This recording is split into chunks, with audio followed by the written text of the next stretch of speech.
ओम शांति। ओम शांति। ओम शांति। ओम शांति। ओम शांति। ओम शांति। मीठे बच्चे, जी बाबा जी।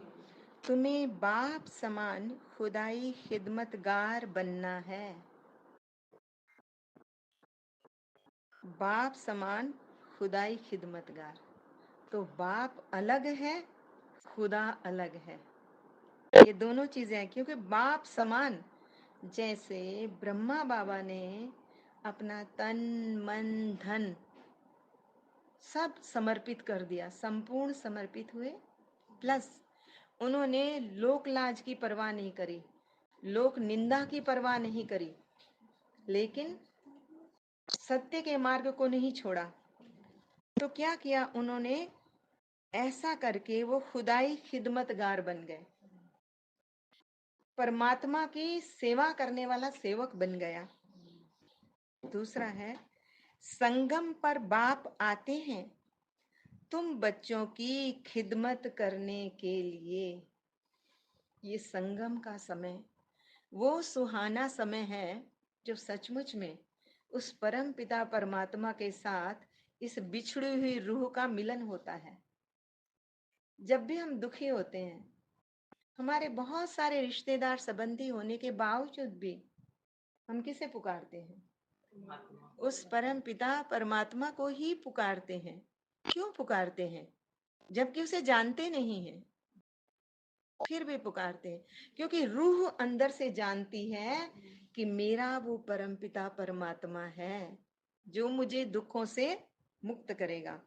तो क्यों कि वो परमपिता परमात्मा स्वयं संगम पर हम बच्चों की सेवा करने के लिए आते हैं। देखो, बाबा ने ये नहीं कहा मैं मिलन मनाने आता हूँ, बाबा कहते हैं मैं सेवा करने आता। क्यों कहा सेवा करने आता हूँ? बच्चों में भी अहंकार ना आए। क्यों? अहंकार ना आए। इसलिए कि वो हमें दलदल में से निकालने की सेवा करते हैं। ऐसी सेवा कोई नहीं करता कि हम गंद में पड़े हुए हैं और उसमें, क्योंकि जब हम किसी चीज को कोई नीचे गिरा उसको ऊपर उठाएंगे, मिट्टी हमारे हाथ में भी लग सकती है, लेकिन नहीं। जैसे माँ बाप बच्चे की सेवा करते हैं, ऐसे पालना करने के लिए आते हैं। इसलिए बाबा कहते हैं कि मैं तुम्हारी खिदमत करने आता हूं। तुम कैसे खिदमतगार बन सकते हो? अब वापिस तो देना पड़ेगा ना, है? कैसे? जैसे ब्रह्मा बाप ने खिदमत करी, करके प्रैक्टिकल में दिखाया। वो साकार थे, निराकार ने खिदमत किस तरह से की, और फिर साकार ने किस तरह से खिदमत की, और हम बच्चों को निकाला। तो ये है, ऐसे ऐसे हमने भी करना है। ठीक है? तो ये प्रश्न है आज का, ये पुरुषोत्तम संगम युग ही सबसे सुहावना और कल्याणकारी है। कैसे? तो यहाँ पर संगम की सारी महिमा है। तो सारे एक एक पॉइंट बोलेंगे कि संगम की क्या महिमा है, क्यों ऐसा कहा गया है कि ये सबसे सुहावना अर्थात खूबसूरत, खूबसूरत बनने का, है ना? और दूसरा कल्याणकारी भी है, जिसमें अकल्याण ऐसा दिखता है लेकिन कल्याण समाया है हर बात में। तो संगम युग कैसा है? संगम कलप का संगम है ये। हाँ। युग परिवर्तन का संगम है ये संगम सतयुग और कलयुग और सतयुग का संगम है। दूसरा, इसमें परमात्मा खुद आते ज्ञान। इसमें स्वयं परम पिता, पहले सारे मैसेंजर्स आए थे। जो धर्म पिता आए हैं ना, वो मैसेंजर्स कहलाते हैं। वो उसका मैसेज लेके आए थे, है ना? खुद परमात्मा आए। अब स्वयं परम पिता परमात्मा आए हैं। उन मैसेंजर्स ने भी इशारा उसकी तरफ किया, लेकिन हमने क्या, इशारों को ही पकड़ लिया, इशारा देने वाले को पकड़ लिया, क्योंकि हमारी बुद्धि ही इतनी थी, क्षमता इतनी थी। इसलिए तो संगम युग वो युग है, जैसे प्रातः काल होता है, ब्रह्म मुहूर्त होता है, ऐसे ही ये ईश्वरीय मुहूर्त है, ये भगवत मुहूर्त है, जिसमें भाग्य की, तकदीर की लकीरें लिखी जाती है। ऐसा वो समय है। ये वो संगम है जिसकी याद में सारे संगमों पे मेला लगता है। ये वो संगम है जिसमें ज्ञान स्नान होता है और ज्ञान स्नान होने के पश्चात रूह सतो प्रधान बनने के पुरुषार्थ में लग जाती है, उस मार्ग पे चल पड़ती है। एक नया कारवां शुरू हो जाता है, एक रूहानी यात्रा शुरू हो जाती है और परमात्मा का सचमुच में परिचय होता है। वो हमें इस संगम पर ही दिव्य बुद्धि देता है, दिव्य दृष्टि भी देता है। वो यही संगम है। ये प्रभात की वेला है।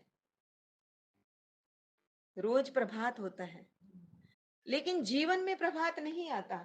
लेकिन जब परम पिता परमात्मा आते हैं तो जीवन में ही प्रभात आ जाती है, नया सूर्य उदय होता है, दृष्टिकोण नया बन जाता है। यही वो संगम है जिसमें वो परम पिता परमात्मा आके एक अविनाशी रुद्र गीता ज्ञान यज्ञ की स्थापना करते हैं। और हाँ, और क्या करते हैं उसमें? उस यज्ञ के अंदर हम सब आहुति देते हैं। कौन सी आहुति देते? अपने अहंकार की, अपने विकारों की, है ना? ऐसा यज्ञ कोई नहीं कराता था, यज्ञ तो बहुत होते थे। तो ये संगम वो है जहां पर ऐसा यज्ञ होता है कि जिसमें आहुति देने से या आहुत होने से दोनों चीजें हैं। एक तो वो है जो आहुत हो गए, अर्थात संपूर्ण सरेंडर हो गए और परमात्मा के मार्ग पर ऐसे ही चलने लगे जैसे ब्रह्मा बाप जो चला, कदम पे कदम रख के चलने लगे। दूसरे वो हैं जो मन ही मन में प्रतिज्ञा करते हैं और गृहस्थ व्यवहार में रहते हुए भी वो हर बार कुछ ना कुछ अपने भीतर पुरुषार्थ करते हुए आगे बढ़ते हैं, अर्थात अपने जीवन का परिवर्तन करते हैं। ये स्लो गति का परिवर्तन होता है, लेकिन होता जरूर है। तो ये एक है आहुत हो जाना, एक है आहुति दे देना। ठीक है। तो पहले क्या करते थे, जब दिवाली आती थी या होली आती थी, तब क्लास के अंदर आश्रमों में एक यज्ञ यज्ञ कहो या एक वो पात्र रखा जाता था जिसमें अग्नि जलाई जाती थी। फिर सबको कहा जाता था कि इसमें आप अपनी कोई एक कमी जो है ना उसको स्वाहा करो, जैसे प्रैक्टिकल। फिर हम लोग उसमें चिटकी लिखते थे और फिर ऐसे छोड़ते थे, ऐसे बाबा को हाजिर नाजिर जानकर भी मैंने ये करना है, ऐसे दृढ़ प्रतिज्ञा के साथ। तो चलो अब उत्तर देखते हैं कि कैसे ये सुहावना और कल्याणकारी युग है। क्योंकि परमात्मा से पढ़ाई भी तो इसी समय पढ़ते हैं ना, सर्व रूपों से संबंध भी इसी समय स्थापित कर सकते हैं। तो इसलिए ये सुहावना तो है। और कल्याणकारी कैसे हो गया? सारा संसार जो था ना वो छूट गया। एक संसार है, ये नहीं कि इस जगत को हम छोड़ के चले गए ना, विचरण यहाँ कर रहे हैं, लेकिन बुद्धि के भीतर में जो संसार चलता था ना वो अब बंद हो गया, वो उस तरह से नहीं चलता है ना। तो कितने भाग्यशाली। अब देखें बाबा क्या उत्तर देते हैं। इसी समय तुम बच्चे स्त्री और पुरुष दोनों ही उत्तम बनते हो, कोई भेदभाव नहीं। वहां तो वो सन्यास लेके जाते थे ना, पुरुष ही केवल पुरुषार्थ करते थे, लेकिन यहाँ पर स्त्री और पुरुष, रथ के दोनों पहिए, ताकि संसार सही तरीके से चल सके, दोनों उत्तम बनते हो।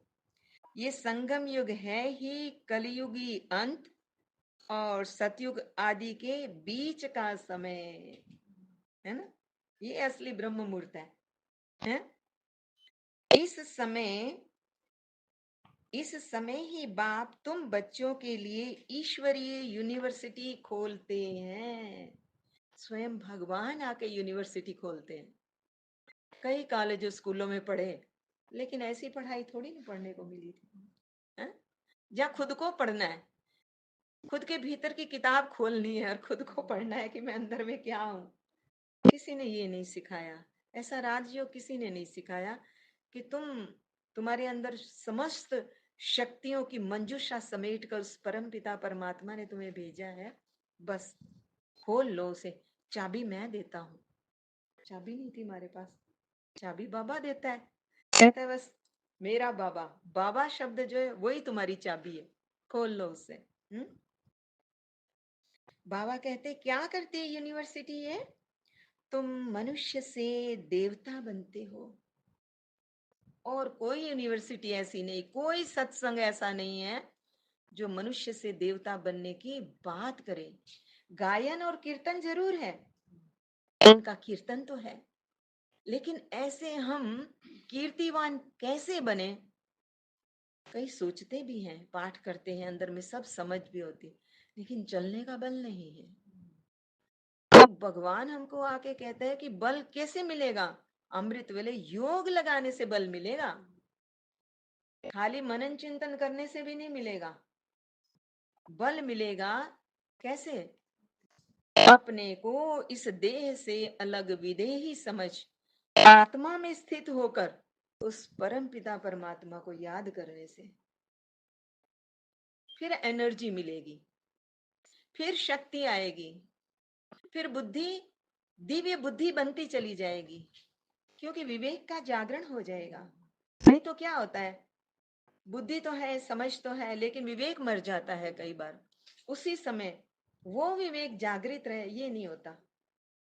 तब हम भावुक होके या इमोशंस के आधार से जगत में चलना शुरू कर देते हैं और पटरी डिरेल हो जाती है, फिर ऐसा होता है।